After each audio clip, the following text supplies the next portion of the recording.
Welcome back to my channel.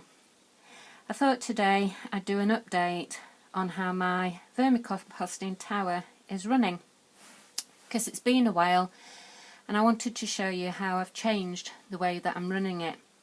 And the reason for that is because what I found was my adult worms were moving into here. Sorry about the light because the sun is in and out. There we go, shine a torch. So you can see here, this is the sump where if you run your tower outside or you run it quite wet, it will allow all the excess liquid to drain down into there. But as you can see, mine is inside, it's in my outhouse, and I like to run mine a little on the drier side so that I don't have that issue. But what was happening is that my adult worms were moving down here, creating a little environment in the condensation and breeding. And I didn't actually want that happening down there. So having watched another channel called Vermicomposting Learn by Doing, I actually like the way that they run their tower, which is also indoors. And so what they do is they put another tray underneath their main tray. So this is my main tray here, and this acts as an inoculating tray. So what you do is you put all your bedding in here and you just leave it. You don't have to dampen it down, you don't have to do anything with it. But what happens is all that excess moisture that had dripped down from any feedings or anything that might happen. So here in the UK, over a couple of months, we had major heat waves up to 40 degrees C, which is unheard of for us in the UK. So in here, I was having to add ice bottles to keep the worms cool. This creates excess moisture. You can also freeze their food, which again creates excess moisture. This stops the worm bin becoming too moist and anaerobic and allows it to drain down here. But it also brings down the microbes and everything else, so you don't have to take anything out of your garden. And this tray will then automatically be ready, because as you can see, this one is getting ready to harvest. And the other thing that I've been seriously pleased about is that my worms are really happy, and they are actually breeding. And I did just find a cocoon in here that I wanted to show you. No, oh, there it is. I don't know if it will focus in. So yeah, there. That is a tiny little worm cocoon, and I've just buried it. Hang on. Let's see if I can actually pick it out. There we go.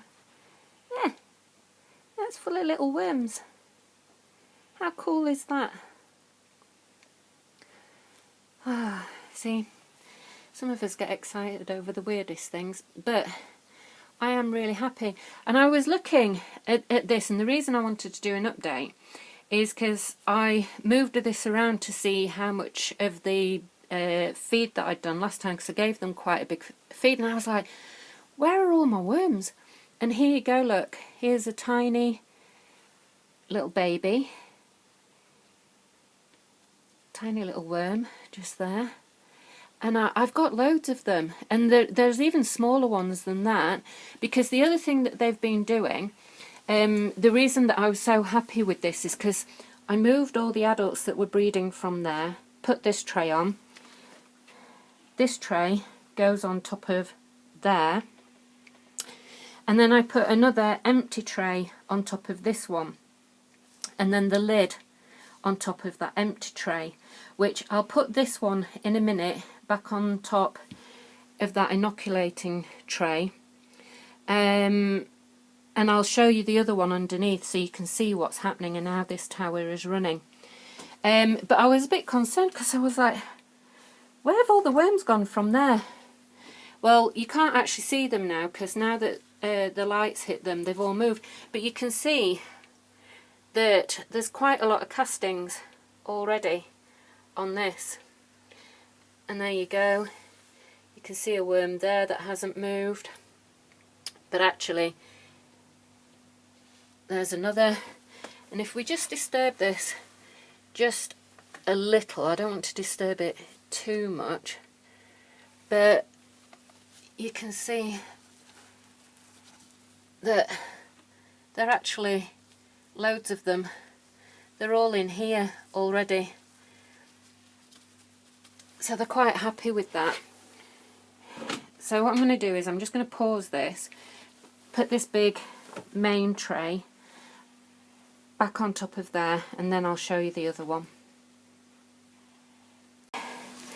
So now I've put that other tray back on. This is the top tray that I usually have sat on top of my feed bin, and you can see these are my adult worms. And what they've done is they've come up here and they've created their own little nesting space. And all this is all castings. I haven't done anything to this. You can see how powdery this is. And I don't want to disturb them too much because they are actually mating in here. So I'm going to cover them up. But just there is the tiniest little baby. And there's actually quite a few of them in here. And just there on the side is another baby. So they come up into here because with the lid on top of this part, it creates condensation. It creates a nice moist place for them because the worms like a little bit of extra moisture to actually breed. And so yeah, and there you go. That's how you know you've got an adult red wiggler.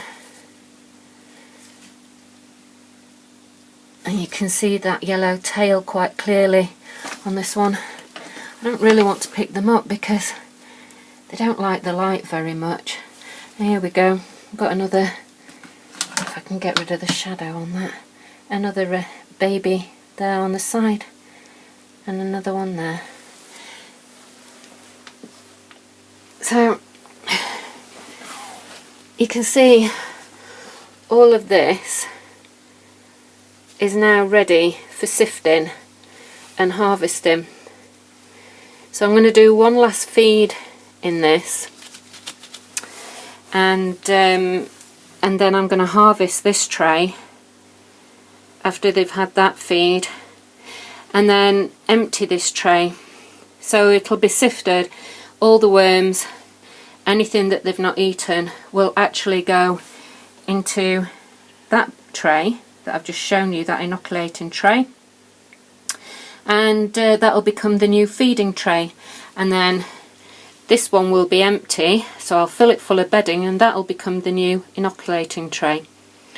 And this one will remain on the top as their little breeding space. I'm so happy.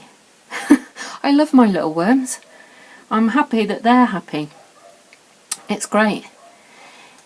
So if you run your tower a different way, let me know down in the comments.